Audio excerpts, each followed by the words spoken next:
নমস্কাৰ বন্ধু বান্ধৱীসকল, কি খবৰ আপোনালোকৰ? ভালনে? আজি হৈছে পবিত্ৰ ঈদ আৰু ঈদৰ দিনাখন এয়া আহিছে আমাৰ দাদাৰ ল'ৰা ঘৰলৈ আহিছে আৰু তেনেকুৱা এটা বেয়া খবৰ আহি গ'ল আমাৰ ঘৰলৈ। সকলোৱে কথা পাতি বহি থাকোঁতে বা বোলে এক্সিডেণ্ট হ'ল। এক্সিডেণ্ট মানে ঘৰৰ ভিতৰতে পৰি মূৰটো ফাটিলে আৰু পটাপট আমি আহি গ'লোঁ বাহঁতৰ ওচৰলৈ ডক্টৰৰ তাত নিবৰ কাৰণে।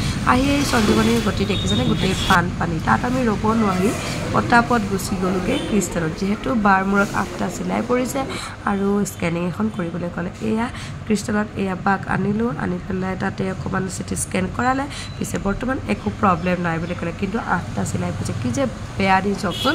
আজিৰ এই পবিত্ৰ ঈদৰ দিনাখনেই বাৰ আকৌ ঘৰৰ ভিতৰতে মুহাত বহিবলৈ লওঁতেই এনেকুৱা এটা অৱস্থা। সঁচাকৈ যে ভাবি দুখ লাগে।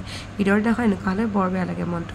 ঘৰখনত সকলো তেনেকৈয়ে থাকিলে ঈদেই হৈ গৈ থাকিলে আৰু আহি পালোহি বাক লৈ আহি হস্পিটেলৰ পৰা আহি এয়া ঘৰলৈ পালে। দেখিছেনে পিছফালটো গোটেইখন তেজেই তেজ আৰু আবেলি এয়া ঘৰৰ গোটেই মানুহসোপা আহি পাই গ'লে। আমাৰ ফেমিলি ডাঙৰ যিহেতু।